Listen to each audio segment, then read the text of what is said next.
विद्यार्थियों नमस्कार।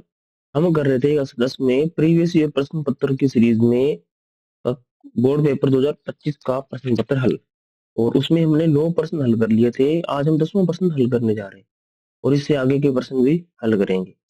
जो बी सेक्शन है उसमें सभी प्रश्न एक एक नंबर के थे और वही चल रहा है अपना। ये हमने सॉरी दो दो नंबर के एक एक नंबर वाले सभी प्रश्न हमने कर लिए थे। कल तक की क्लास में 36 प्रश्न हुए थे हमारे एक एक नंबर के। अब आगे के जो प्रश्न है बी सेक्शन वाले सभी प्रश्न दो दो नंबर के हैं। तो चलिए देखते हैं 10वें प्रश्न में क्या दे रखा है। त्रिकोणमिति का प्रश्न है, हमें दे रखा है 4 कोट 45 और माइनस एक्स स्क्वेयर 60 और प्लस साइन स्क्वेयर 60 का मान बताया। तो 4 का 4 लिखेंगे। कोट 45 का मान हमें पता है 1 होता है सारणी से। ये सारणी आपको याद हो तो ठीक है, नहीं तो आप बना लो। और सेक 60 का मान कितना होता है, 2 होता है। और उस पर भी कितनी आएगी, स्क्वेयर।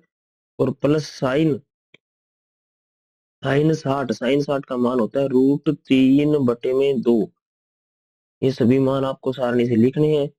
अब 1 का वर्ग 1, उसका गुणा करेंगे 4 से, तो 4 एकम 4।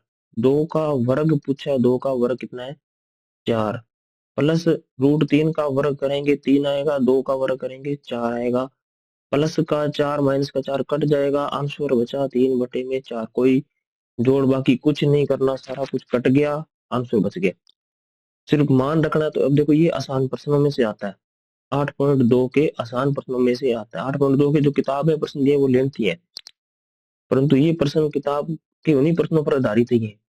परंतु ये प्रश्न आसान है और शॉर्ट भी है। देखो ये 4 से 4 कट गया, कोई भिन्नों का जोड़ नहीं करना, कुछ नहीं करना। तो ऐसे प्रश्न आप जरूर करके जाएं। ऐसा नहीं है कि त्रिकोणमिति मुश्किल है छोड़ दें, छोड़ना नहीं है बिल्कुल भी।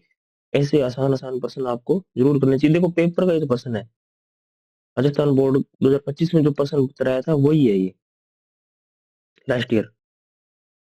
तो ऐसा नहीं है कि आप त्रिकोणमिति को मुश्किल मान के छोड़ दो, छोड़ना बिल्कुल भी नहीं है। नेक्स्ट प्रश्न देखिए, 12 मीटर लंबी एक सीढ़ी एक ऊर्ध्वाधर दीवार, एक सीढ़ी है और एक ऊर्ध्वाधर दीवार के शिखर तक पहुंचती है, और यह सीढ़ी दीवार के साथ 60 डिग्री का कोण बनाती है। तो दीवार की ऊंचाई बतानी है हमें। दीवार की क्या बतानी है, ऊंचाई। तो ये इसमें समकोण त्रिभुज ही बनेगा, पहले बना लेते हैं अपने, ताकि आकृति से ही बन जाए।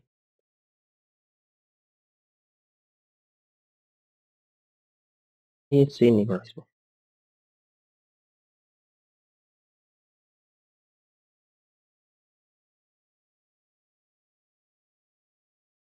समकोण त्रिभुज बनेगा और ये 90 डिग्री मान लिया हमने।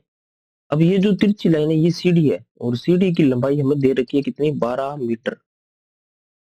12 मीटर। और जो कोण बना रही है सीढ़ी वो कितना बना रही है, 60 डिग्री। हमें पूछा दीवार की ऊंचाई, तो ABC मान लिया। अब ये भी कोई खास क्वेश्चन लेंथी है नहीं, छोटा ही क्वेश्चन है। इसमें हमने क्या तरीका अपनाते हैं, हम ये तरीका अपनाते हैं कि जो हमें ज्ञात करनी है संख्या वो हम रखते हैं ऊपर। तो BC हमें ज्ञात करनी है, जिसका मान पता है हमें, AC का मान पता है, तो AC रखेंगे भाग में। AC का रखेंगे भाग में।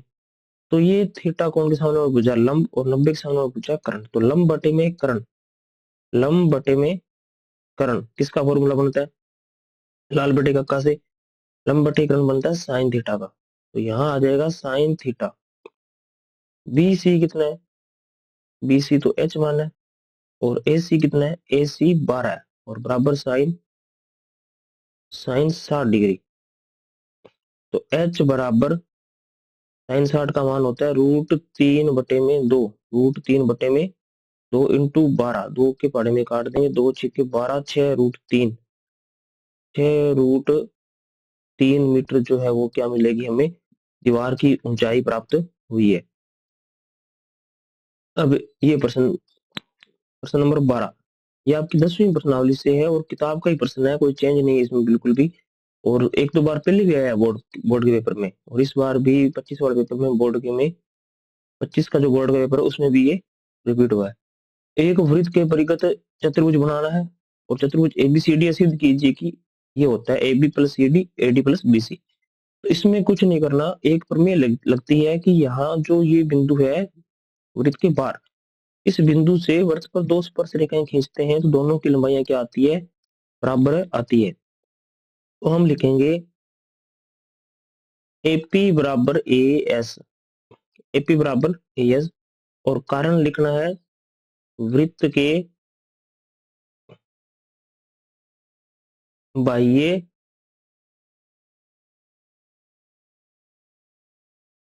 बिंदु से, वृत्त के बाह्य बिंदु से खींची गई स्पर्श रेखा, वृत्त के बाह्य बिंदु से खींची गई स्पर्श रेखा। अब सेम ही ये काम करना है, यहां से बी पॉइंट से, बी पॉइंट से क्या आएगा, बीपी और बी क्यू जो है वो बराबर आएगा। तो इधर लिखूंगा मैं बीपी बराबर B Q. Next C point से भी यही काम करना है। अब इसमें थोड़ा सा आपको ये ध्यान में रखना है, सी पॉइंट से क्यू वाला पॉइंट, सी जो सी क्यू है वो इसकी तरफ ही रखना है, बी क्यू की तरफ। तो इधर हम सी क्यू कर देंगे और ऊपर वाली इस तरफ क्या करेंगे, सी आर कर देंगे, सी आर।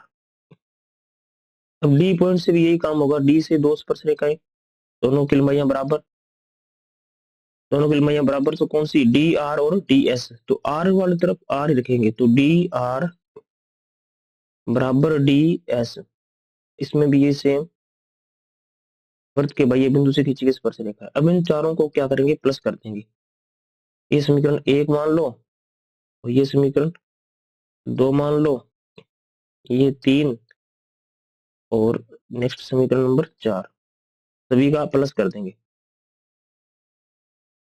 सभी सभी समीकरण को जोड़ने पर, अगर हम सभी समीकरणों को जोड़ें तो इस तरफ इनका जोड़ आएगा बराबर के, और बराबर की दूसरी तरफ इनका सबका जोड़ आएगा। तो हम लिखेंगे AP plus BP, AP plus BP plus C R और प्लस डी आर, बराबर की दूसरी तरफ A S plus B Q plus C Q plus D S, इन सब का जोड़ कर देंगे। अब एपी और बीपी का जोड़ देखो डायग्राम से, एपी और बीपी का जोड़ पूरा ए बी बन जाएगा। यहाँ तो लिख देंगे हम ए बी, सी आर और डी आर का जोड़, सी आर और डी आर का जोड़ क्या बन जाएगा, पूरा सी डी बन जाएगा। क्या बन जाएगा, सी डी बराबर ए एस और डी एस का जोड़, ए एस और डी एस का जोड़ यानी कि ए डी बन जाएगा, ए डी बन जाएगा, प्लस बी क्यू और सी क्यू का जोड़, बी क्यू और सी क्यू का जोड़ पूरा बी सी बन जाएगा, पूरा बी सी बन जाएगा। तो ये देखो ये सिद्ध हो गया, A D plus A B plus C D और A D plus B C, ये रहा कंप्लीट। तो कुछ भी नहीं करना, ये एक प्रमेय याद रखनी है बिल्कुल, 10वीं प्रश्नावली का अगर सबसे आसान प्रश्न देखा जाए तो यही है, और यही आपके बोर्ड एग्जाम में आया था पिछले साल। और आसान आसान प्रश्न और भी है, तो वो भी आप करके जाएं जरूर।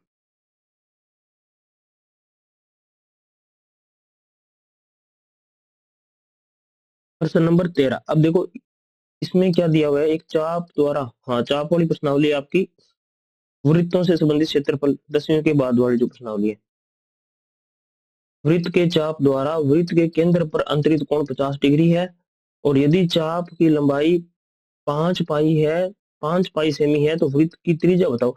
अब सेम प्रश्न रिपीट हुआ है इसी पेपर का, उसमें क्या दिया था, त्रिज्या और चाप की लंबाई दी थी और कोण आपसे पूछा था, इसमें कोण और चाप की लंबाई दे दी, त्रिज्या आपसे पूछी है। तो हम कैसे करेंगे इसको, चाप की लंबाई बराबर लिखेंगे, चाप की लंबाई बराबर 5 पाई, चाप की लंबाई का फॉर्मूला 2 पाई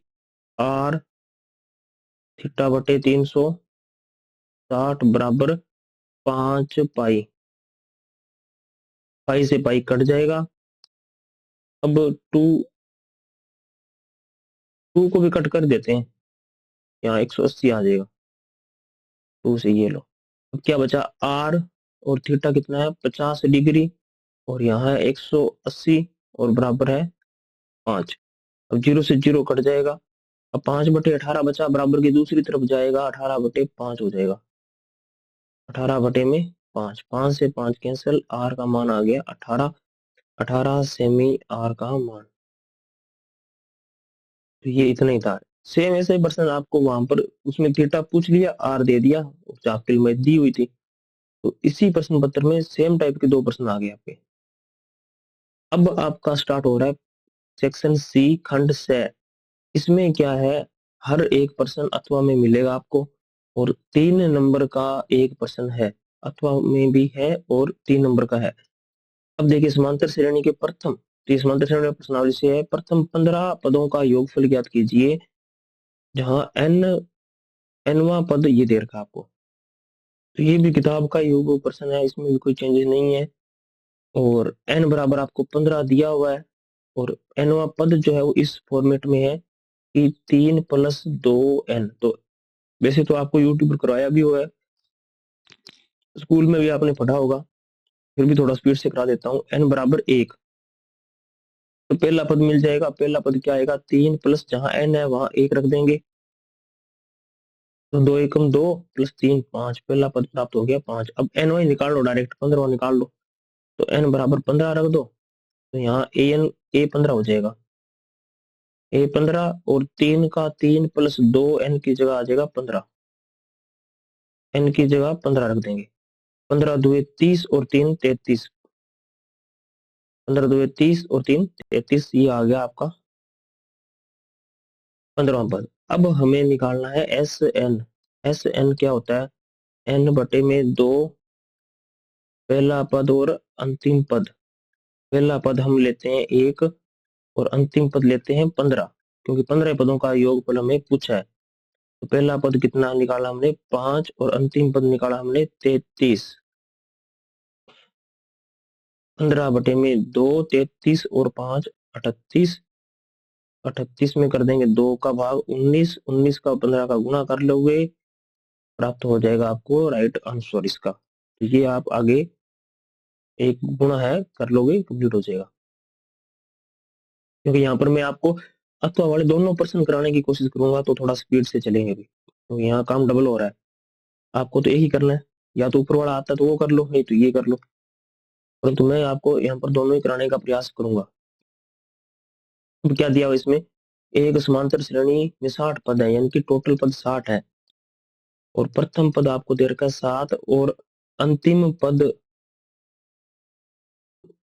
इसमें अंतिम पद मिस है, यहाँ पर दे रखो, यहाँ पर देखो तथा 125, 7 और 125, अंतिम पद 7 तथा 125 है, तो उसका 32वां पद हमें बताना है। तो पहला पद तो दे रखा है आपको 7, अंतिम पद दे रखा है, अंतिम पद को हम एनवा पद कहते हैं वैसे तो, परंतु यहाँ पर अंतिम पद देखो समांतर श्रेणी में सारे पद ही 60 है, तो अंतिम पद 60 ही होगा अंतिम पद। तो यहाँ A60 कर देंगे। A60 कितना लेंगे, 125 लेंगे।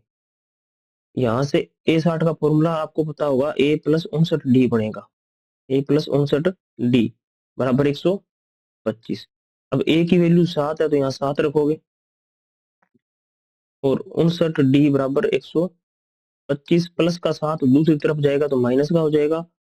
तो 59D बराबर 125 में से 7 घटाएंगे 118। ये शायद 59 का डबल ही है, 59 के पहाड़े में 2 पर ही कटना चाहिए। ये करो, 9 दूनी 18, 5 10 11, 2 ऊपर कट रहा है, तो ठीक है, डी का मान 2 हो गया। अब हमें क्या पूछा है, 32वां पद पूछा है, तो 32वें पद का भी फॉर्मूला ही लगा दो आप। तो क्या होता है, A+31D, A+31D, A का मान 7 है और 31 है, और D का मान कितना है, D का मान 2 है। तो 7 का 7 लिख देंगे, 31 वो 62 हो जाएगा, और 62 और 7 69। ये लो, ये हो गया इसका अथवा वाला प्रश्न। 2 प्रश्न है इसके, दोनों में से कोई भी आपको जो ठीक लगे वो आप कर सकते हो। 14वें प्रश्न के अथवा में है। अब आगे जितने भी आएंगे लास्ट तक सारे के सारे अथवा में 20 तक। ये प्रश्न भी किताब से ही है, आपको शॉर्ट में यहाँ पर करा देता हूँ, कंप्लीटली देखना है तो ये 7वीं जो प्रश्नावली है उसमें से मिलेगा आपको, तो वो वाला प्ले लिस्ट आप देख सकते हो वहां से ना। अब जो जो प्रश्न किताब वाले सेम आएंगे उनको थोड़ा सा स्किप करने की कोशिश करेंगे और स्पीड से समझा देंगे आपको। अब देखिए यहाँ पर क्या दिया, बिंदु और बिंदु को मिलाने वाली रेखाखंड को चार बराबर भागों में विभाजित करने वाले बिंदु के निर्देशांक बताने हैं। तो एक रेखाखंड बना लेते हैं, उसके चार बराबर भाग करने हैं।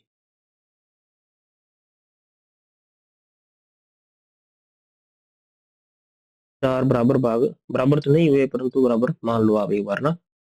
तीन हुए क्या, एक दो तीन, तो एक यहाँ कर देते हैं चार, ठीक है। अब हो गए इसके चार बराबर भाग। तो बिंदु है 4,0 और इधर वाला बिंदु है 0,-8। अब सबसे पहले ये बिंदु मध्य में है इन दोनों के, तो इसका मध्य बिंदु निकालेंगे। मध्य बिंदु क्या आएगा, इसका एक्स का जोड़ और उसका आधा, तो 4+2, तो 4+0, चार उसका आधा करेंगे तो 2। फिर वाई वाले का जोड़ करके आधा कर दो, 0 और -8, -8 आधा करो तो -4। अब ये जो पॉइंट है वो इन दोनों के मध्य में है, तो इनका जोड़ कर देंगे, 4 और 2 का जोड़ कर दो, एक्स एक्स वालों का 6, 6 का आधा 3। फिर 0 और -4 वाई का जोड़ करेंगे तो -4, उसका आधा करेंगे तो -2। ऐसे इसमें 0 और 2 का जोड़ करेंगे तो 2, 2 का आधा 1, -4, -8, -12 का आधा -6। तो ये तो हो गया इस डायरेक्ट शॉर्ट में। बाकी कंप्लीट देखना है तो आप इसी चैनल पर आपको प्लेलिस्ट मिलेगी 7वीं प्रश्नावली की, उसमें ये प्रश्न मिल जाएगा। लगभग 8 और 9 प्रश्न होना चाहिए मेरे अकॉर्डिंग। प्रश्नावली का ही 7.2 है ना, हाँ 7.2 का लास्ट में होगा, लगभग 8 और 9 प्रश्न होगा। नेक्स्ट प्रश्न इसी प्रश्नावली का, ए बिंदु के निर्देशांक बताने हैं। ए बी वृत्त का व्यास है जिसका केंद्र केंद्र यहाँ पर 2, -3 तथा बी के निर्देशांक ये दे रखे हैं। अब ये भी किताब का ही प्रश्न है, ये भी आपको यहाँ पर शॉर्ट में समझा देता हूँ। 7वीं प्रश्नावली में देखो 7 नंबर के प्रश्न आ रहे हैं और प्रश्न भी बिल्कुल इजी इजी पूछे आपसे। आप इसको वर्ती मानिए एक बार, बड़ा वर्त बनेगा तो देखेंगे, इसको सही करेंगे। हाँ ये वर्त बन गया, ठीक है। अब इसमें एक ए बी व्यास है। ए बी क्या है, व्यास। व्यास आपको पता है केंद्र से होकर जाता है। ए पॉइंट हमें ज्ञात करना है, बी पॉइंट हमें दे रखा है कितना, बी पॉइंट के निर्देशांक हमें दे रखे हैं 1,4 और केंद्र के निर्देशांक दे रखे हैं, केंद्र के निर्देशांक है 2,-3, 2,-3। इसके हमें बताने हैं x, x1 मान लो, साइडों वाले के x1 y1 मानते हैं, तो x1 y1 बताने हैं। ये x y दे रखा है और ये x2 y2 मान लो आप। मध्य बिंदु के फॉर्मूले लगा के हमें निकालने हैं। मध्य बिंदु, क्योंकि केंद्र जो है वो व्यास के बिल्कुल मध्य में होता है, मध्य बिंदु का फॉर्मूला लगाओ। मध्य बिंदु के फॉर्मूले में क्या होता है, x बराबर x1 प्लस x2 बटे में 2। x का x लिख दिया, x का मान लिखेंगे, सॉरी x का मान हमें पता है मध्य में है 2। x1 हमें ज्ञात करना है, x2 का मान हमारे पास 1 है और यहाँ पर 2। 2 का 2 से गुणा होगा 4 बराबर x1 प्लस 1, प्लस का 1 इस तरफ आएगा माइनस का हो जाएगा, तो 4 में से 1 घटा देंगे 3, ये x1 आ गया। ऐसे इसे y का निकालना है, तो y1 प्लस y2 बटे में 2। y का मान हमें दे रखा है -3, y1 कितना है, y1 ज्ञात करना है और y2 दे रखा है 4 और बटे में 2। 2 का गुणा इधर माइनस का 6 हो जाएगा और y1 +4, प्लस का 4 इधर आएगा तो माइनस का, तो माइनस का 6, माइनस का 4, माइनस का 10, तो y1 हो जाएगा -10। तो कुल मिलाकर ए जो पॉइंट है वो क्या मिला हमें, 3, -10 प्राप्त हुआ। तो अथवा वाले इसका एक तो पूरा करा दिया, दूसरा आपको शॉर्ट में समझा दिया। दोनों में ही मध्य बिंदु का फॉर्मूला लग रहा है, कोई चेंजेस नहीं है, तो मध्य बिंदु का फॉर्मूला आपको आना चाहिए, विभाजन सूत्र भी आना चाहिए। सिद्ध कीजिए कि दो सेकेंडरी वृत्तों में बड़े वर्त की जीवा छोटे वर्त को स्पर्श करती है और स्पर्श स्पर्श करती है, स्पर्श बिंदु पर समद्विभाजित होती है। देखो दो सेकेंडरी वर्त है, ऐसा प्रश्न भी आया हुआ आपको। ये भी आपका किताब से ही है, किताब में मिल जाएगा आपको। इसको भी देखना, समझा देता हूँ मैं यहाँ पर। ये वर्थ कंप्लीटली इसमें ड्रॉ होने रहा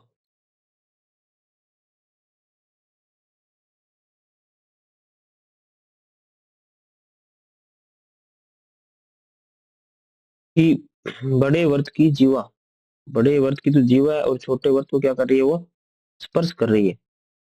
ऐसी एक लाइन ड्रॉ करनी है आपको। और इस फिर इसने कहा कि केंद्र से, और इस बिंदु पर समुद्री बाजित भी होती है। समुद्री बाजित तो ऐसी होगी कि केंद्र से यहाँ से एक त्रिज्या खींचोगे आप, तो आपको पता है त्रिज्या और स्पर्श रेखा के मध्य कोण होता है 90 डिग्री होता है। तो ये रेखा इसको क्या कर रही है, इस पर लंब है। बड़े वर्त देखो एक बार, बड़ा वर्त है जिसमें केंद्र से आपने जीवा पर लंब डाला है, तो केंद्र से जीवा पर डाला गया लंब जीवा को क्या करता है, समद्विभाजित करता है। उस नियम से ये क्या हो जाएगा, समद्विभाजित तो हो जाएगी। और दूसरा हमें क्या करना है, इसकी स्पर्श रेखा है। स्पर्श रेखा अगर त्रिज्या और इसके बीच में हम कोण को 90 डिग्री प्रूव कर दें, तो ये इसकी क्या बन जाएगी, स्पर्श रेखा बन जाएगी। तो ये क्वेश्चन भी आपको किताब में मिल जाएगा, वहीं से आपको ये देखना है कंप्लीट। फिर भी अगर ये क्वेश्चन में नहीं हो तो आप कमेंट करना, वापस आपको करवा देंगे। 20-25 मिनट की क्लास हो गई है। नेक्स्ट पर्सन जो है वो आगे वाली क्लास में करेंगे कंप्लीट। 20% है आपके, नेक्स्ट वीडियो में कोशिश करेंगे कंप्लीट करने की उनकी। धन्यवाद।